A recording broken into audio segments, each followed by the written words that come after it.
Wait and see 8 o'clock తర్వాత ఏం జరగబోతుందో. ఎస్ మాజీ మంత్రి హరీష్ రావు హౌస్ అరెస్ట్ తర్వాత మీడియాతో మాట్లాడుతున్నారు. లైవ్ చూద్దాం.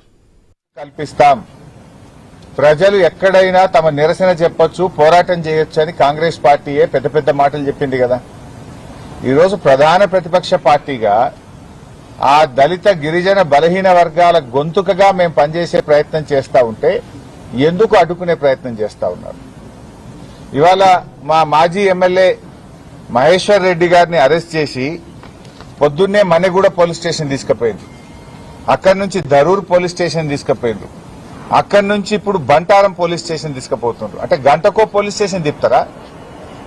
ఎందుకు అంత భయభ్రాంతులు గురి చేస్తా ఉన్నారు? మేము పరిగి దగ్గర ఇవాళ కల్లాపూర్ దగ్గర ధర్నా కార్యక్రమాన్ని పెట్టుకున్నాం. మేము రాస్తా రోకో పెట్టలే, ఎక్కడ ఎవరిని ఇబ్బంది పెట్టే ఆలోచన లేదు. ఆ రైతుల బాధ వినడానికి, రైతుల గోస వినడానికి కల్లాపూర్ దగ్గర మేము ఒక ధర్నా కార్యక్రమం, ఒక మీటింగ్ పెట్టుకోవడం జరిగింది.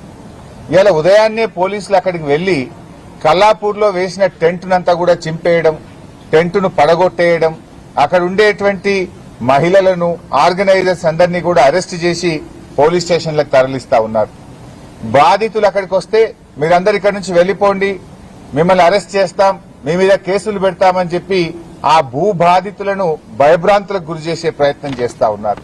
అంటే ఇదేనా ప్రజాపాలన? అంటే ప్రజలకు మాట్లాడే హక్కు లేదు, ప్రజలకు స్వేచ్ఛ లేదు, ప్రజలకు కనీసం తమ నిరసన చెప్పే హక్కు లేకుండా ఇవాళ ముందస్తు అరెస్టు చేయడం ఏంటి? మా నాయకులందరినీ పరిగిలో అరెస్ట్ చేశారు, టెంట్ను కూల్చేశారు, పోలీస్ స్టేషన్లు ఒక తర్వాత ఒకటి తిప్పుతా ఉన్నటువంటి పరిస్థితి ఉంది. ఇవాళ రేవంత్ రెడ్డి పరిస్థితి ఎట్లా ఉందంటే పిచ్చోడు చేతిలో రాయిలాగా అయిపోయింది తెలంగాణ రాష్ట్రం. ఇవాళ తెలంగాణ రాష్ట్రంలో ఈ రేవంత్ రెడ్డి ఎప్పుడు ఏం చేస్తాడో అర్థం కాదు. పొద్దున నిద్రలో కలలో ఏదొస్తే ఉదయాన్నే అది చేసే కార్యక్రమం కనబడతా ఉంది. హైడ్రా పేరిట పేదల గుడిసెలు కూల్చే ప్రయత్నం చేసినాడు, ఒకసారి ఇప్పుడు మూసీ పేరిట అపార్ట్మెంట్లు కూల్చే ప్రయత్నం చేస్తా ఉన్నాడు. యూనివర్సిటీ భూములు లాక్కుంటా అని చెప్పి అటు ఉర్దూ యూనివర్సిటీ మీద, ఇటు సెంట్రల్ యూనివర్సిటీ మీద, అటు అగ్రికల్చర్ యూనివర్సిటీ మీద పడి యూనివర్సిటీ భూములు లాక్కునే ప్రయత్నం చేస్తుంటాడు. నిన్న చూసాం వ్యవసాయ market committee, fruit market land కూడా ఇలా దాన్ని కూడా తన అనుయాయులకు, పారిశ్రామికవేత్తల పేరిట కట్టబెట్టే ప్రయత్నం చేస్తా ఉన్నాడు. ఇవాళ లగచర్ల చూశాం, లగచర్ల లాంటిదే మరొక భూసేకరణ ఇలా పరిగిలో చేస్తా ఉన్నారు. ఏంది మీరు ఆ పచ్చటి భూముల మీద ఎందుకు పడ్డారు? దళిత గిరిజన బలహీన వర్గాల భూములు ఎందుకు లాక్కుంటున్నారు? ఇవాళ ఇది భూసేకరణ కాదు, ఇది దళిత బలహీన వర్గాల ప్రజల మీద దండయాత్ర చేస్తున్నది రేవంత్ రెడ్డి ప్రభుత్వం. మీరు ఏం చెప్పారు ఆ రోజు? కాంగ్రెస్ అధికారంలోకి వస్తే ఎస్సీ ఎస్టీలకు అసైన్డ్ భూములకు పట్టాలు ఇస్తాము అని చెప్పారు. పట్టాలు ఇవ్వడం మాట దేవుడెరుగు గాని ఉన్న భూములు లాక్కుంటున్నారు. పట్టాలు ఇవ్వలే, కానీ దళిత గిరిజనుల భూములే లక్ష్యంగా పెట్టుకుని టార్గెట్ గా ఎక్కడ ఎస్సీ ఎస్టీ బీసీల అసైన్డ్ భూములుంటే అక్కడ ఇండస్ట్రియల్ నోటిఫికేషన్ ఇస్తా ఉన్నారు. రేవంత్ రెడ్డి వచ్చిన ఈ 2 సంవత్సరాల్లో ఇప్పటికే 10,000 ఎకరాలు ఇండస్ట్రీల పేరిట భూములు లాక్కున్నారు. ఇంకో 40,000 ఎకరాలు లాక్కోవడానికి ప్రణాళికలు సిద్ధం చేసినారు. రంగారెడ్డి, మేడ్చల్, సంగారెడ్డి, వికారాబాద్, భువనగిరి, ఈ చుట్టుపక్కల హైదరాబాద్ చుట్టూ ఎక్కడ ఎస్సీ ఎస్టీ బీసీల అసైన్డ్ భూములుంటే అక్కడ ఇండస్ట్రియల్ పార్కులని చెప్పి నోటిఫికేషన్లు ఇచ్చుడు, భయభ్రాంతులకు గురి చేసుడు, ఇవాళ భూములు లాక్కునే ప్రయత్నం చేస్తున్నారు. మీ మేనిఫెస్టోలో చెప్పింది ఏంది? వాళ్ళకు పట్టాలు ఇస్తాం, వాళ్లకు అమ్ముకునే హక్కులు కల్పిస్తాం, ఒకవేళ ఎక్వైర్ చేస్తే పట్టా భూమితో సమానమైన ధర చెల్లిస్తామన్నారు. ఇస్తున్నారా ఎక్కడన్నా? ₹1 ఎకరం ఉన్న భూమికి అసైన్డ్ భూమి అని 10 లక్షలు 20 లక్షలు ఇచ్చి లాక్కునే ప్రయత్నం చేస్తున్నారు. ఎందుకు ఈ దళితుల మీద, గిరిజనుల మీద, బలహీన వర్గాల భూముల మీద దండయాత్ర చేస్తున్నారు అని మేము అడగడానికి వెళ్తా ఉన్నాం.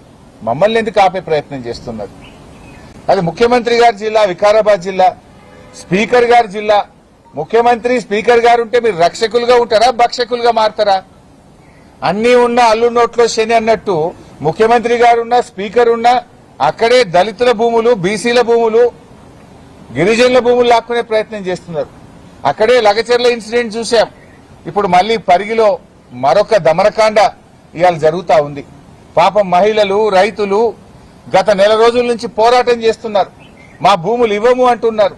ఆ భూములను తాతలు తండ్రుల నుంచి సాగు చేసుకొని ఆ భూమి మాకు జీవనాధారం, ఆ భూమితో మాకు పేగుబంధం ఉన్నది, మా భూమి మాకు కావాలి అంటే ఎందుకు నీ అనుయాయులకో నీ కుటుంబ సభ్యులకో ఆ భూములు కట్టబెట్టడానికి గా భూములే దొరికినాయా నీకు? ఆ పేదలేంటే ఎందుకు పడతా ఉన్నావని నేను అడుగుతా ఉన్నా. ఇవాళ మీరు చేస్తున్నటువంటిది కేవలం ఆ ఎస్సీ ఎస్టీల నోట్లో మట్టి కొట్టే ప్రయత్నం చేస్తున్నారు. మీరు మా నాయకులను ముందస్తు అరెస్టులు చేసినా, మమ్మల్ని అడ్డుకునే ప్రయత్నం చేసినా మా పోరాటం ఆగదు. మేము తప్పకుండా వెళ్తాం, అక్కడికి వెళ్లి తీర్థం, ఆ రైతులకు గొంతుకగా మారతాం. మీరిచ్చిన హామీ అమలు చేయండి, మేమేం అడుగుతలేం. మీరే చెప్పిండ్రు ఎస్సీ ఎస్టీలకు పట్టాలు ఇస్తామని, ఇస్తారా ఇయ్యరా? ఎస్సీ ఎస్టీలకు పట్టా భూములతో సమానమైన నష్టపరిహారం ఇస్తామన్నారు. ఇచ్చిన మాట నిలబెట్టుకుంటారా నిలబెట్టుకోరా? అంటే అధికారంలో వచ్చేదాకా ఒక మాట, అధికారంలో వచ్చిన తర్వాత ఇంకో మాటనా? ఓడ దాటేదాకా ఓడ మల్లప్ప, ఓడ దాటినాక బోడ మల్లప్ప కథనా ఈ కాంగ్రెస్ కథ?